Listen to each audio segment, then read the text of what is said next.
Bem, como eu mencionava, a ideia de uma separação de funções, ela é um critério insuficiente para a determinação de um modelo acusatório.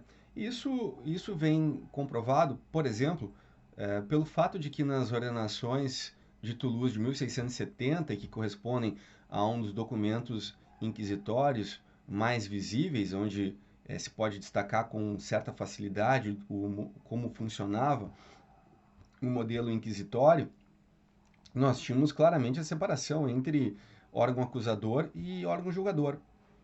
E dizer que as ordenações de Toulouse de 1670 eram acusatórias significa não apenas um erro grosseiro, grotesco e indesculpável em termos de história do processo penal, como também fechar os olhos para todas as deformações processuais penais que podem acontecer, independentemente da separação de funções.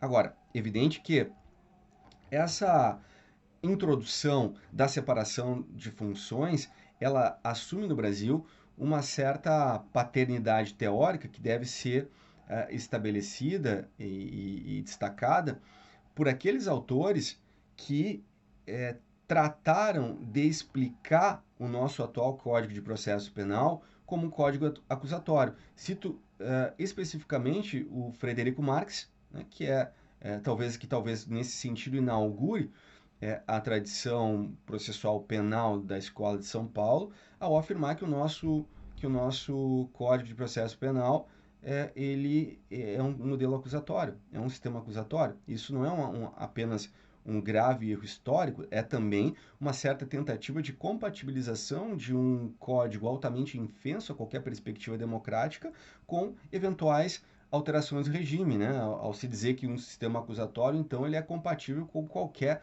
das alterações de regimes políticos que nós vivenciamos. Então, de um ponto de vista da ciência política, como seria possível que, dentro de um governo Estado novista, né, o nosso Código de Processo Penal é um código elaborado durante o Estado Novo, fosse possível nós termos um código acusatório. Isso do ponto de vista histórico, ridículo, do ponto de vista teórico, insustentável e do ponto de vista da ciência política, risível.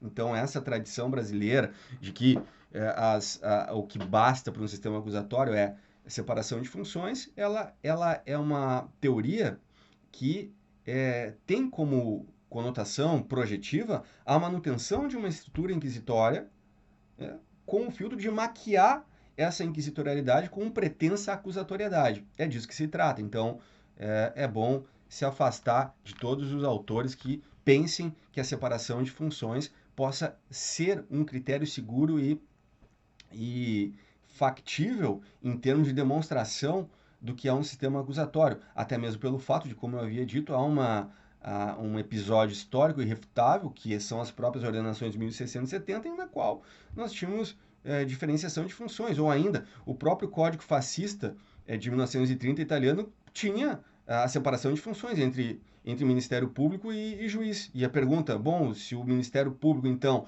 ele exerce a ação e o juiz julga, então temos um sistema acusatório. Né? Dizer que a experiência fascista ou nazista tinha e conhecia um sistema acusatório, ela é, novamente, algo da mais teratológica conclusão histórica possível, né? E imaginável. Portanto, quem defende a tese de que basta a separação de funções cai em duas questões, ou bem é um falsificacionista histórico, né, que está maquiando a história para chegar a uma espécie de manutenção do nosso atual sistema, ou bem é um profundo desconhecedor da história dos sistemas processuais, o que também indica que não merece ser levado a sério, nem merece credibilidade. Bem, avançando com a nossa questão, é possível dizer, portanto, que um sistema dito acusatório não pode se satisfazer unicamente com a mera separação de funções, ainda que ela seja uma condício sine qua non. O que eu estou dizendo aqui, né, que não é que a separação de funções não seja absolutamente necessária, ela é, mas ela é insuficiente. Então, nesse aspecto, é preciso, em primeiro lugar, que o modelo acusatório que permita uma aderência democrática tenha impregnado dentro de si uma forma processual capaz de autorizar às partes um pleno exercício do contraditório. Então, o contraditório pressupondo-se aqui como mais do que uma dialética processual.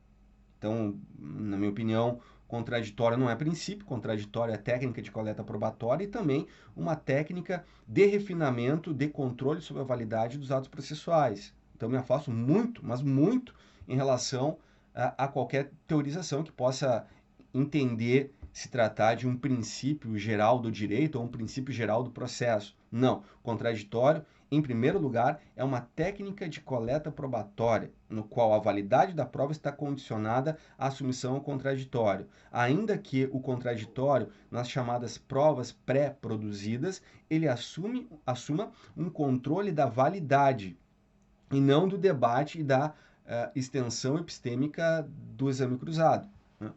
Segundo aspecto, também um sistema acusatório não pode dispensar um controle sobre a produção do ato processual. Então, ao lado do contraditório, uma teoria forte das validades ou invalidades é condição fundamental de operatividade de um sistema acusatório. Daí porque uma teoria fraca das nulidades, ainda que eu tenha separação de funções e ainda que eu tenha alguma reminiscência de contraditoriedade no sistema, corresponde a um modelo fraco e, quiçá, insuficiente para ser caracterizado como acusatório. Portanto, eu identificaria como um dos episódios centrais a caracterização de um modelo acusatório, além do contraditório, a presunção de inocência nas suas três vertentes, como norma de juízo, como norma probatória e como norma de tratamento, e ainda uma teoria da legalidade processual penal. E isso é um aspecto que revela, de certa maneira, o desprezo pela teoria das nulidades do Brasil. E aqui existe muita gente competente e não me interessa aqui fazer uma crítica pontual à nossa doutrina brasileira, mas eu recomendaria uma reflexão de todos vocês sobre quantos dos nossos livros de processo penal apresentam o princípio de legalidade processual.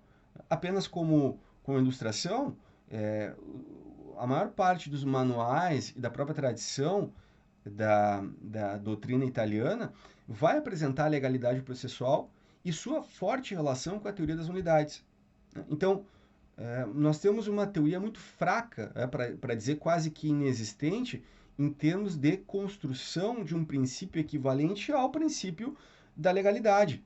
Ora, que acaba sendo tratado no Brasil como se fosse exclusivo de matéria de direito material, relativo de direito penal material. Veja lá, então, a correspondência do artigo 1º de que não é possível termos crime sem a lei anterior que defina nem a pena, se não houver uma prévia combinação legal, e todas as facetas que estão absorvidas nessa conformação da legalidade, como, por exemplo, que a lei seja certa, ou seja, que nós não tenhamos um uso semântico do tipo penal com cláusulas genéricas, com questões que permitam dubiedade, ou ainda que apenas uma lei em sentido estrito que pode criar tipos penais, não se admitindo, por exemplo, que medidas provisórias possam criar crimes, que a lei seja anterior, né?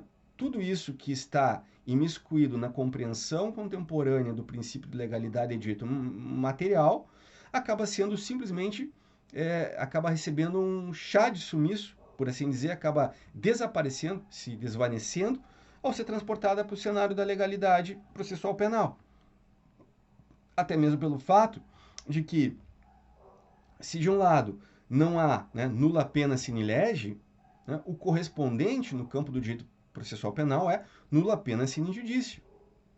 E a legalidade, e se temos uma legalidade de direito penal, é impossível nós não termos uma legalidade de direito processual penal, até mesmo pelo fato de que o que põe em movimento o direito penal é o processo. E o processo não é meramente como, durante largo tempo, a doutrina procurava, inclusive menosprezando, minimizando o papel do processo, como direito adjetivo, né? Direito material e direito adjetivo, como se, né, o processo penal ou mesmo o processo civil, fossem formas menos apuradas e menos importantes de resolução de um conflito, quando, por excelência, se o processo penal é direito penal em movimento, ele assume, né, as regras processuais assumem conotações tão ou mais importantes do que o próprio direito penal material. Então, essa descaracterização do processo penal ou um estudo do processo penal que não inicie pela legalidade processual é um conjunto de estudos que, ao largo da tradição, fazem pouco caso da forma. Então, se explica no Brasil a fragilidade das nossas teorias das unidades pela ausência de uma teoria forte da legalidade processual. Então, nula pena sine iudicio não significa apenas que eu deva ter um processo para que uma sanção seja aplicada. Muito embora essa própria afirmação tenha sido relativizada a partir do avanço da justiça negocial. Isto de que cada vez mais os sistemas continentais, e eu utilizo esse termo no próprio sentido empregado pela doutrina anglo-saxônica, dos modelos de processos penal lato sensu inquisitoriais, ou seja, aqueles que se produziram na Europa continental e que foram depois importados, no nosso caso, pela América Latina, a partir da colonização espanhola e portuguesa, esse tipo de processo acaba ganhando cada vez mais a possibilidade e os usos que foram implementados pela doutrina do plea bargaining norte-americano. E aqui plea bargaining entendido como uma negociata entre acusador e acusado, e que autoriza a aplicação de uma pena privativa de liberdade ausente do devido processo. Então, sob esse prisma, evidente que o princípio da legalidade processual entra cada vez mais em colapso. No caso brasileiro, eu diria nem entra em colapso, porque ele precisaria primeiro existir no campo ideológico, né? Precisa existir também como uma ferramenta, um instrumento importante para a própria doutrina caracterizar e estabelecer as bases de um processo penal. Porém, do ponto de vista que mais nos toca, que é o tema das unidades, a legalidade processual, ela confirma e apresenta uma estrutura de processo penal no qual as nulidades é que serão os elementos importantes, as ferramentas necessárias da colocação em prática deste princípio. Até porque, como eu tentava referir ao início, por mais que nós tenhamos uma Constituição especialmente avançada em termos de garantias e de direitos processuais, eles não produzem efeitos por si mesmos quando desobedecidos. É preciso que nós tenhamos uma certa relação com a Constituição Federal, evidentemente, mas que na estrutura do código as unidades possam servir como um ponto de destaque, como um ponto importante e como uma teoria no campo doutrinário que não fique refém de velhas e anacrônicas concepções ultrapassadas. Então, e que, porventura, não venham a dialogar com esses impulsos constitucionais que no Brasil foram declarados a partir de 88. No segundo aspecto, né, a legalidade processual ela desempenha uma função símile à do direito material a partir do momento em que tanto a sua expressão material quanto processual decorrem, talvez aí, de um postulado conexo a um Estado democrático de direito, que é o indubio pro libertate. Não o indubio pro societate, como equivocadamente se afirma por aí, mas o indubio pro libertate, o que significa dizer que existe uma certa relação constitutiva e de desequilíbrio entre autoridade pública e acusado no processo penal. No momento em que se faz menção a uma retórica de equilíbrio, e isso faz parte da própria relação da exposição de motivos do nosso CPP, mas da base doutrinária que sedimentou o caminho, que pavimentou o caminho para a confecção do Código de 40 e a sua manutenção após cerca de 80 anos, Essa ideia de retórica do equilíbrio significa dizer que Estado e acusado estão em pé de igualdade, mas para que Estado e sujeito estejam em pé de igualdade, por exemplo, nós não podemos admitir a presunção de inocência. E ela não, e realmente no corpo do nosso código a presunção de inocência não existe, né? Ah, mas existe o artigo 386, né? E inclusive foi reformado em 2008 ao afirmar que a falta de provas. Veja, eu vou seguir aqui exatamente os critérios do professor Maurício Anoy de Moraes. Não se deveria admitir uma prova, aliás, uma decisão que absolva o réu por falta de provas é absolutamente inconstitucional. Ele deve ser absolvido não por falta de provas, mas simplesmente absolvido sem nenhuma especificidade. É isso que se espera da presunção de inocência como norma de juízo, né? Como norma que determina o que se fazer no caso concreto, em caso de ninguém pode ser absolvido por causa de dúvida. É absolvição e não há nenhuma especificidade a ser declarada, né? A manutenção de uma absolvição por falta de provas é ainda a estrutura tecnicista, a estrutura do pensamento de um autor como Vincenzo Manzini, que negava essa presunção de inocência, que a considerava como um fruto de pseudos direitos e garantias do iluminismo francês. Então,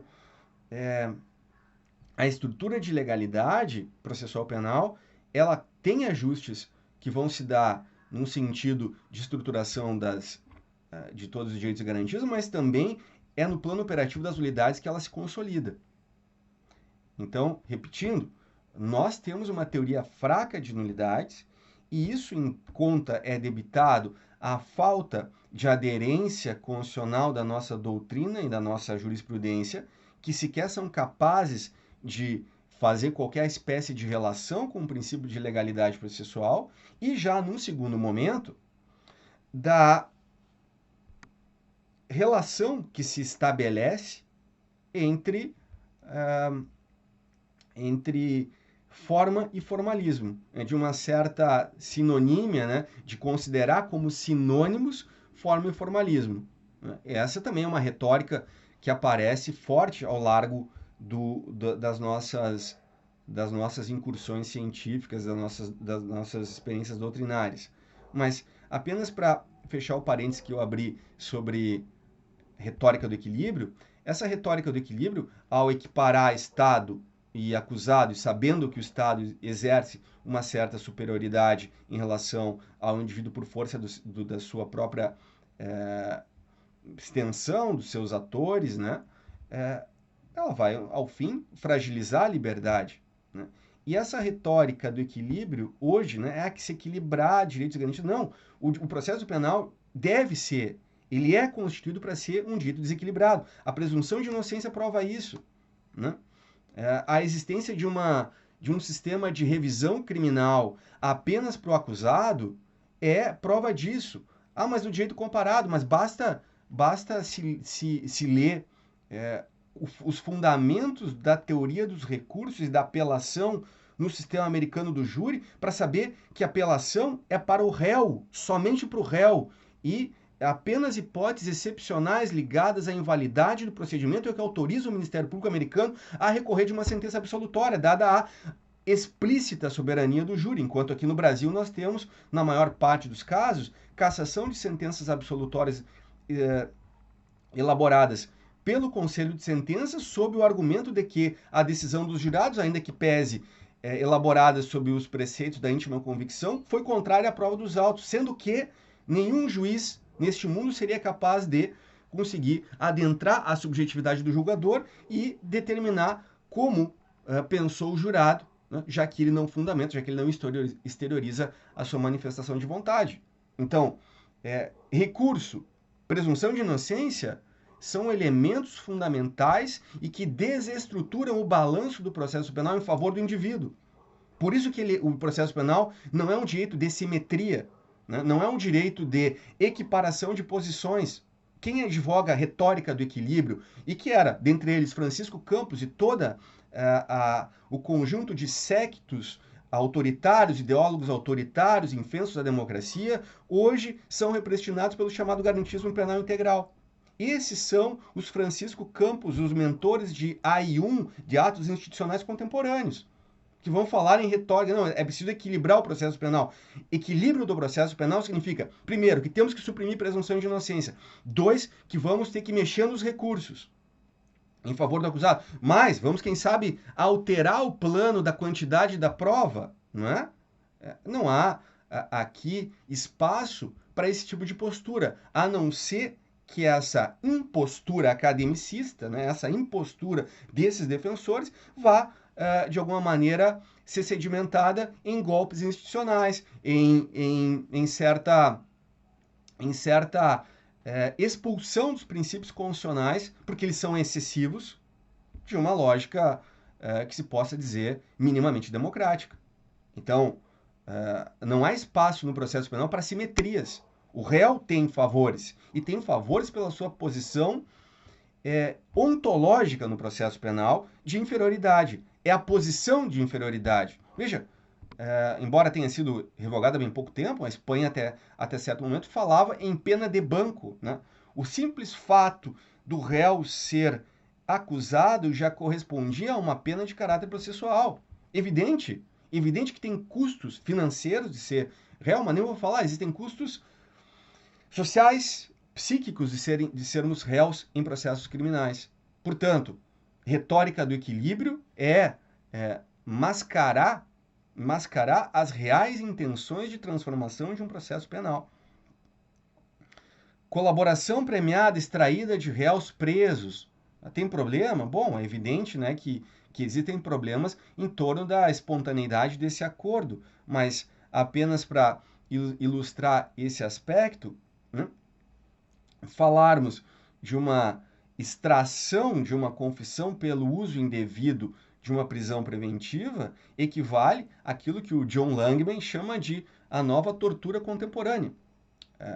Há um texto, né, inclusive eu acabei traduzindo esse texto do John Langman chamado Tortura e Plea Bargaining. Enfim, eu quero apenas tentar demonstrar a vocês todos e todas que existe uma necessária assimetria do processo penal e que não pode responder a anseios de equiparação entre Estado, Ministério Público e indivíduo, porque só um deles é que pode ser preso. Vamos equiparar o Ministério Público ao réu, sim, mas o Ministério Público vai responder por abuso de autoridade quando ele faz uma acusação por excesso ou uma acusação indevida? Não, não vai, né? Não vai, mas tem a lei nova. Não, não vai acontecer. Não vai acontecer como nunca aconteceu. Né? E, por outro lado, nós temos um réu que corre todo o risco. Né? Todo o risco é assumido por uma parte. Então, como é que se deseja falar em simetria processual penal? Você precisa ser muito cínico ou ignorar a posição de processo penal para poder falar numa coisa como essa. Bem, então, a própria teoria das nulidades não pode ser interpretada de uma maneira equivalente ao formalismo, como ao largo de toda a construção teórica brasileira se deu. Né? Especialmente,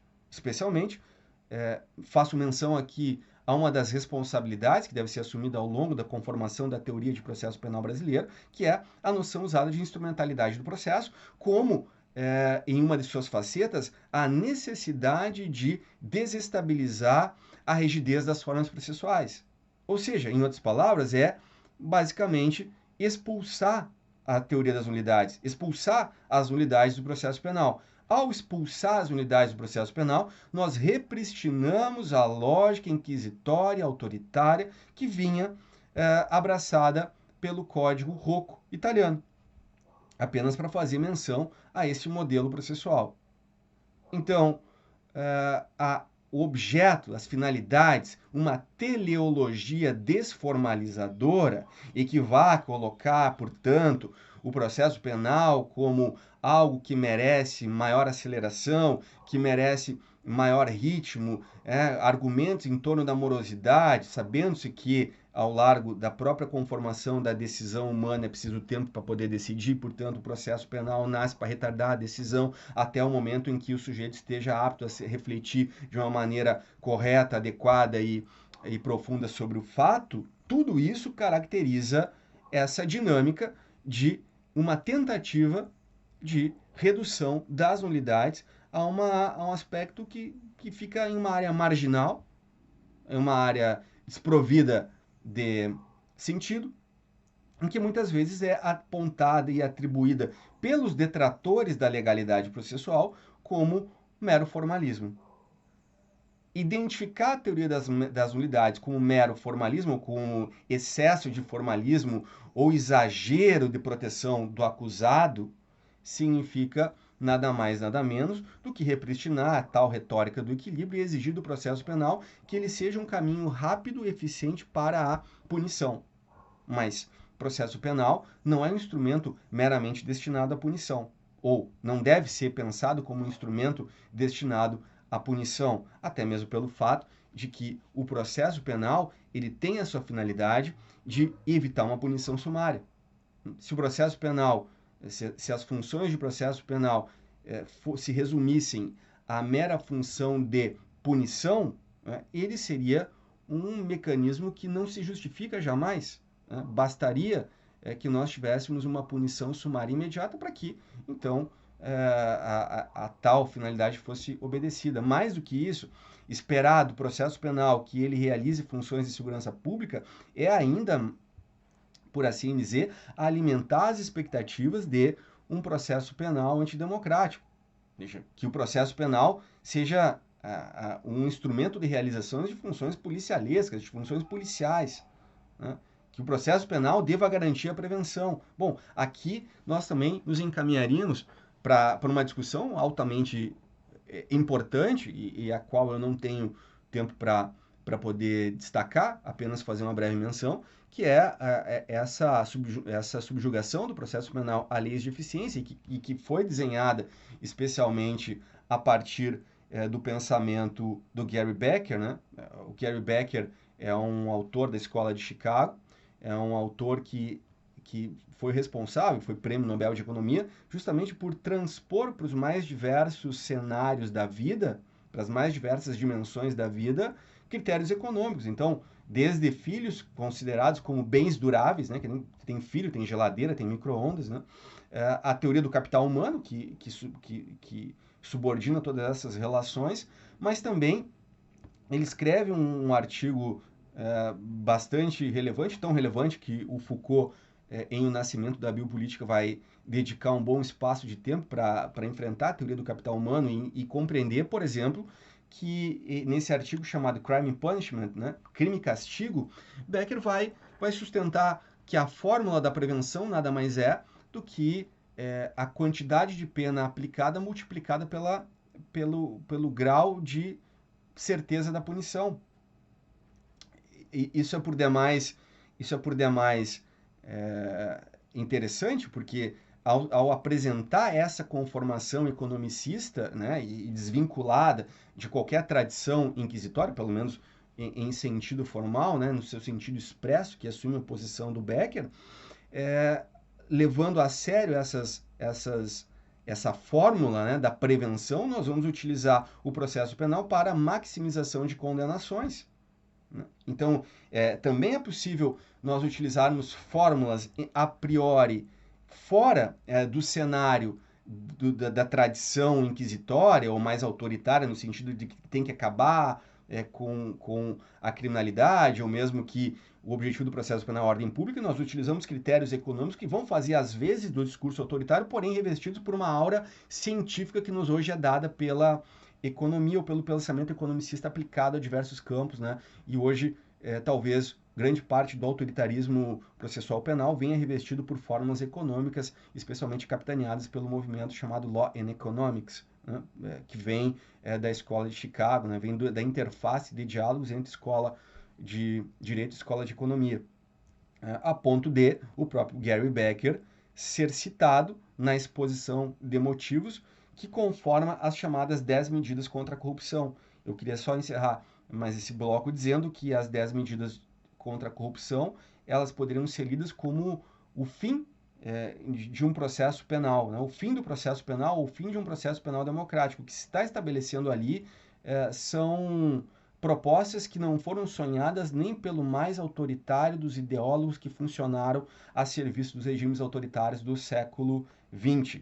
Portanto, nem mesmo Manzini, Mussolini, Rocco chegaram às raias de estabelecer propostas como aquelas que podem ser verificadas no projeto 10 medidas contra a corrupção. Portanto, se já não é Manzini, não é Rocco e nem mais todo o artifício teórico emanado dos ideólogos autoritários, nós temos os economistas hoje para fazer esse serviço e como determinados processualistas, criminólogos compraram o discurso da law economics, muitas vezes de maneira inocente, sem entender as bases que estão por detrás desse discurso, e por outro lado, alguns mais cínicos que usam esse discurso sabendo das reais intenções e incrementos que a maximização da punição faz e proporciona em um Estado de direito, ou a falta de democracia num desses Estados.